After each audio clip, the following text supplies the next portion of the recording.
नमस्कार दोस्तों, मैं हूं आपके साथ हर्ष भारद्वाज। हरियाणा विधानसभा से लगातार 5 बार के विधायक जगबीर सिंह मलिक ने हरियाणा के मुख्यमंत्री नायाब सिंह की घोषणा पर बड़ा सवालिया निशान लगा दिया है। मलिक का कहना है कि मैं कई बार गोहाना को जिला बनाने की बात विधानसभा सत्र के दौरान उठा चुका हूं, जिस पर मौजूदा सरकार अपना रुख भी साफ कर चुकी थी कि गोहाना को जिला नहीं बनाया जा सकता। वहीं अब मुख्यमंत्री हरियाणा ने एक बार फिर से गोहाना को जिला बनाने की बात कह डाली है, जो लोगों को गुमराह करने वाली बात है।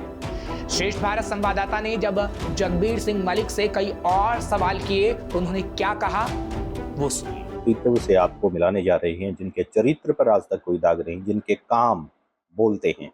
हम बात कर रहे हैं गोहाना से विधायक रहे जगबीर सिंह मलिक की। मलिक साहब, स्वागत है आपका और आपके दर्शकों का स्वागत। मलिक साहब, गोहाना को जिला बनाने की मांग उठी थी और अभी जो मौजूदा हालात है, मुख्यमंत्री जी ने ये घोषणा भी की है कि गोहाना को जिला बनाया जाएगा, तो कितनी पॉसिबिलिटी आप मान के चलते हैं? देखिए, जहां तक जिला बनाने की बात है, बीजेपी ने को 10 साल हो गए।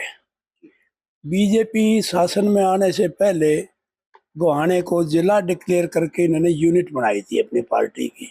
गोहाना जिले की अलग से यूनिट बनाई, लेकिन दुर्भाग्य इस बात का है, बार बार कहने के इनका मैनिफेस्टो में जिक्र करने के बाद भी आज तक जिले का कोई जिक्र नहीं है। इसका पहले भी जो है, मैंने विधानसभा में जो इन्होंने कहा था, एक क्वेश्चन लगाया था, जो ये मेरे पास रिकॉर्ड है इसका। मैं हर विधानसभा में इसको उठाता रहता हूँ। 271 क्वेश्चन है ये आपका। इसमें ये जिले की जो आप थी, मैंने लगाया था क्या गोहाना को जिला बनाएंगे, लेकिन वहाँ ये कहा गया कि ये पॉसिबल नहीं है। इसमें धनखड़ जो अध्यक्ष थे या मंत्री थे उस समय भी, कृषि मंत्री, उनके अध्यक्षता में एक मीटिंग हुआ, कमेटी गठित की गई थी, जिन्होंने सब प्रोन्स एंड कॉन्स जो पैरामीटर्स थे जिला बनाने के, उसके हिसाब से गोहाना को एग्जामिन किया था और उस कमेटी ने रिकमेंडेशन नहीं दी वो बनाने की। उसके बाद अब मैंने ये 2019 की बात है, और इसके बाद मैंने दोबारा ये लेटेस्ट उसमें टर्म में लगाया।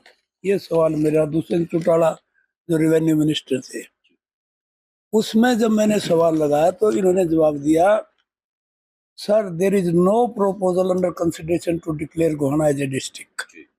तो दुष्यंत चौटाला जी ने भी साफ इनकार कर दिया, गोहाना को डिस्ट्रिक्ट बनाने का कोई विचार नहीं है, ना हमारे विचाराधीन बात है। तो ये कैसे हो सकता है? ये तो सिर्फ है, अब देखिए कमेटी कॉन्स्टिट्यूट की है, कई महीनों में ये रिपोर्ट देगी, और इन द मीन टाइम ये आचार संहिता लगने वाली है।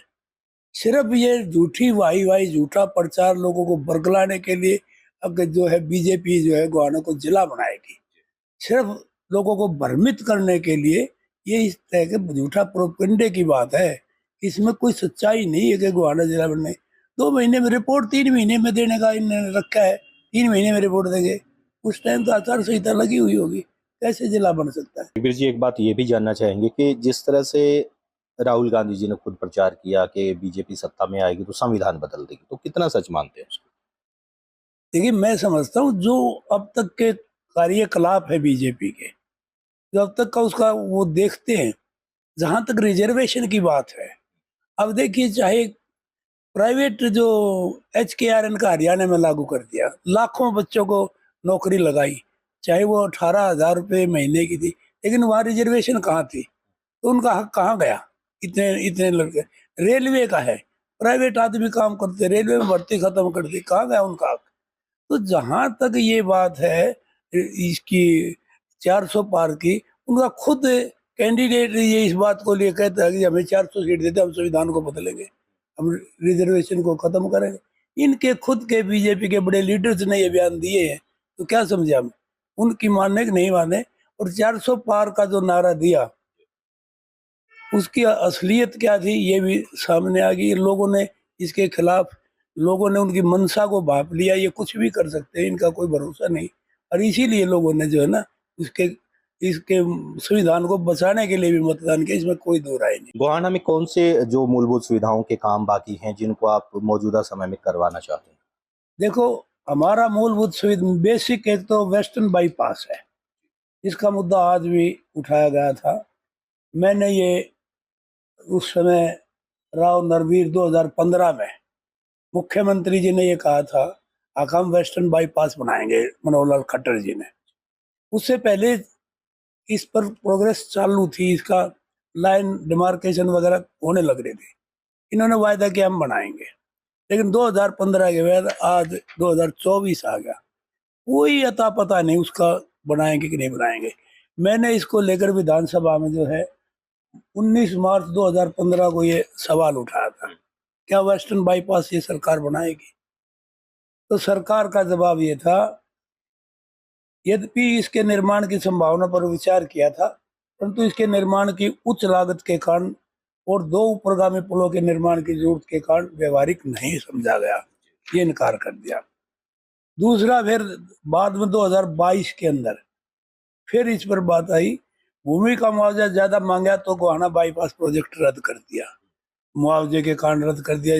इस सरकार के पास गोहाना के लिए कोई ऐसा नहीं है।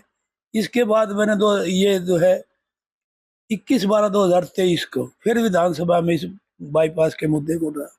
मैंने स्पष्ट पूछा कि बनाना चाहते ना बनाना, कम से कम जवाब तो दो, आप इसको मुद्दे को लटकाए हुए क्यों हो? तो भ्रष्टाचार जहाँ हो, जहाँ बेरोजगारी हो, वो प्रदेश का कोई, आज हरियाणा प्रदेश पर 4.5 लाख करोड़ का कर्जा है। जब हरियाणा हुड्डा साहब ने 2014 में साथ छोड़ा हरियाणा को, तो उसमें 64-65 करोड़ हजार करोड़ रुपए कर्जा था। आज वो कर्जा बढ़कर 4.5 लाख करोड़ हो गया।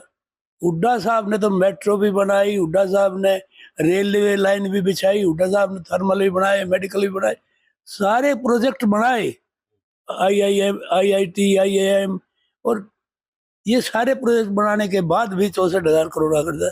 आज एक प्रोजेक्ट बताए, कोई रेलवे लाइन आई हो, कोई मेट्रो आई हो, कोई IIT हुई हो, कोई और प्रोजेक्ट, कोई प्रोजेक्ट नहीं, फिर भी इतना कर्जा कहाँ गया वो पैसा?